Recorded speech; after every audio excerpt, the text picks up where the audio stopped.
Hi everyone, and welcome back to my channel where I make a new recipe that I've never made before every week. During these couple of months, I've been on a journey to learn how to be a master cake decorator, the ace of cakes if you will. So today I'm tackling a beautiful lemon cake from Maison Olivia on YouTube. I wanted to try this cake out because it kind of had that naked frosting on the outside, which I think is kind of the precursor to actually frosting a cake. So I'm just slowly taking things one step at a time. And also, lemons are in season, so I wanted to use them. Well, I'm super excited, so let's get started. Of course, for a lemon cake, you gotta start with lemons. And the recipe doesn't technically specify how many lemons, but I found that for the cake, the curd, and the decorating, you probably need around 4 lemons or so. But honestly, I would buy a 5th lemon just in case. Because as it turns out, getting to 7 grams of lemon zest takes a lot of lemons. Because lemon zest, it's not that heavy.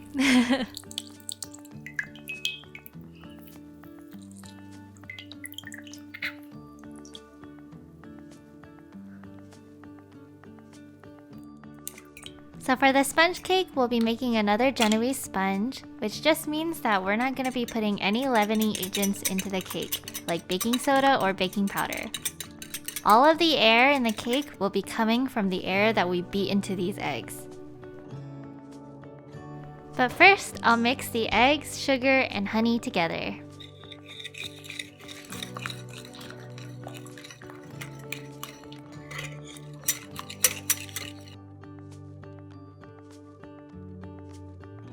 So today I'll be using a different method of beating the eggs. Unlike the sponge and the triple chocolate mousse cake where I just whipped up the eggs cold, we'll be heating up the eggs first this time. Warming the eggs first makes it so that we get more volume out of beating the eggs and also that the eggs will be more stable. I did this over a bowl of hot water, but you can also do this on the stove with a bain-marie. I'll use the leftover heat to help melt my butter. And then with an electric beater, I'll beat these eggs until we reach ribbon stage. How do you know that it's in ribbon stage? Well, over time while you're beating, you'll be able to see your eggs gain a lot of volume.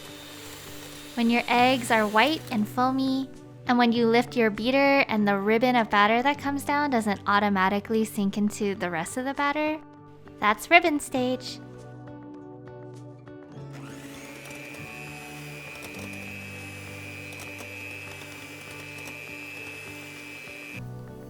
To the beaten eggs, I'll sift in some cake flour.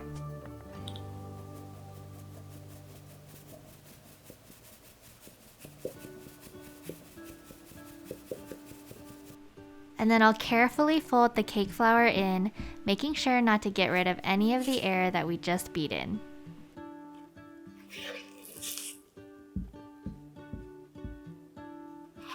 Just mix until you can't see any more spots of flour.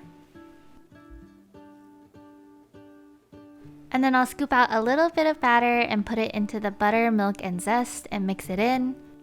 And then I'll mix this mixture back into the big batter mixture. Maybe the sun will spread your joy to the ones who lost their hope.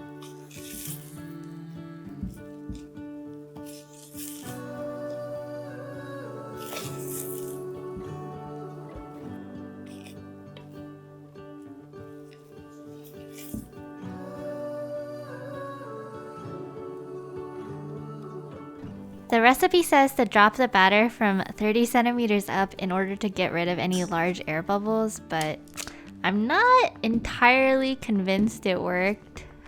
I think I'll just stick to the hitting it on the table method.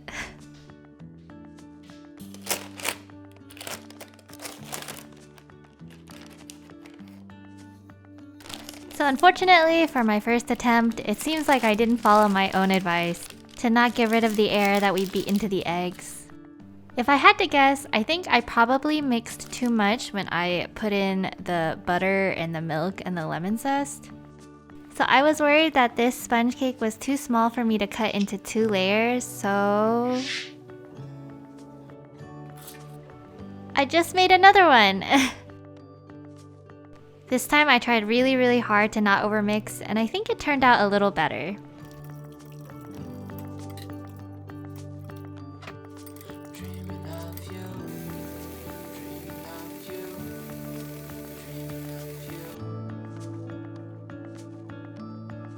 dreaming of you, dreaming of you, dreaming of you, I'm dreaming of you.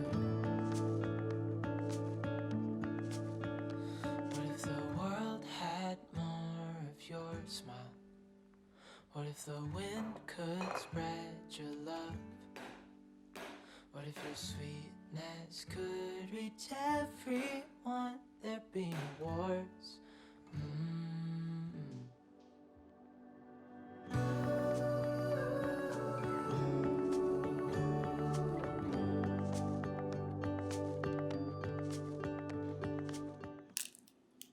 To decorate the cake, I'll be making 2 components. The first of which is a lemon curd.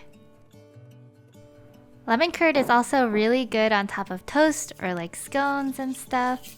So if you're not interested in making a whole lemon cake, but you're still interested in using the lemons when they're in season, lemon curd is a good way to go.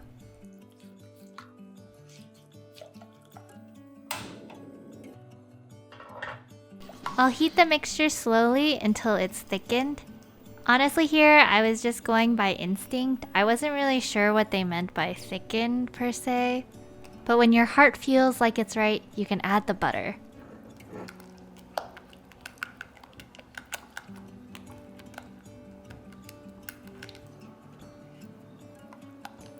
And when the butter is all melted, you can take it off the heat and set it aside.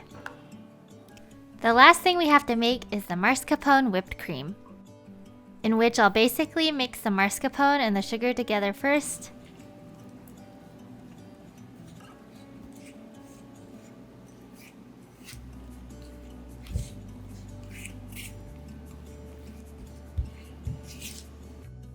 Then slowly mix in the heavy cream.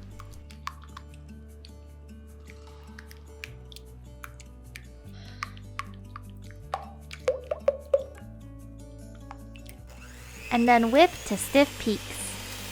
I whipped the whipped cream over an ice bath so that the whipped cream would turn out more stable.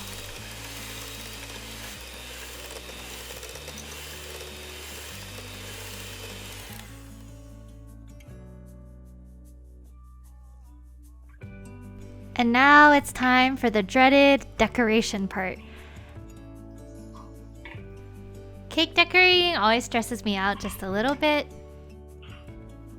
But luckily for me, I think that the decorating on this cake is relatively simple. So I'll pile some whipped cream on top of the first cake layer and spreading it so that the sides are a little bit higher than the middle, like creating a well. And in the well, we're putting lemon curd. Half of it to be exact.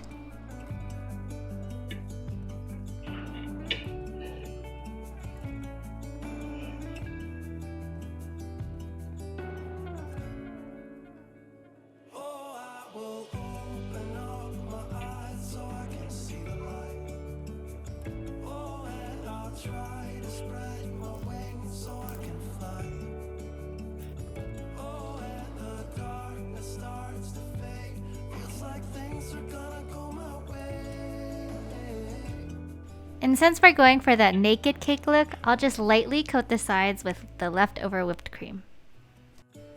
This was a little hard to do actually because my cakes weren't the same size for some reason. But I think it turned out okay.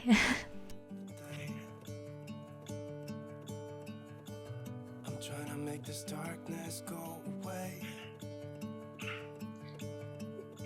I'll paint with colors and I'll sing until my lungs give out. I'm gonna let the sun shine in today, and I will leave my windows open so that I can hear the sound of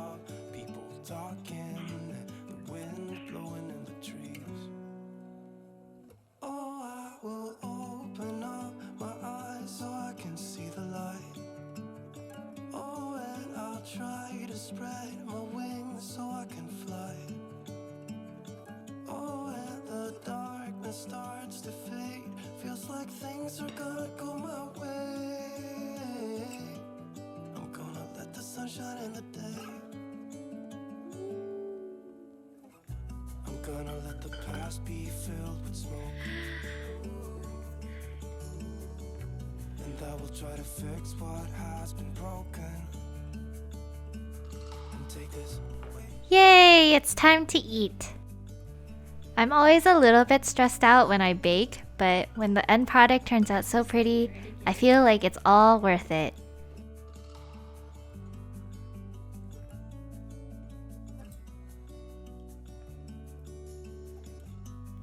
And it turned out pretty good. I would say the best part about this cake is 100% the lemon curd. It's like the perfect mix of sweetness, but also like that sour tanginess from the lemon. And I personally don't really like any kind of frosting, but my husband said the mascarpone whipped cream was really good too. I think unfortunately the cake turned out just like a tad bit dry. But I'm not sure if it's because of the recipe or because I forgot to add sugar syrup on top of the sponge. So if you guys ever do give this cake a try, let me know if the cake turns out dry for you too. Tastes too much like cheese. Anyways, I hope you guys enjoyed this video. For me, there were some dicey bits in the middle, but I'm really glad with how this cake turned out. But if you like my videos, make sure to like and subscribe. I upload a video trying new recipes every Monday. But that's it for today. I'll see you guys next week. Bye!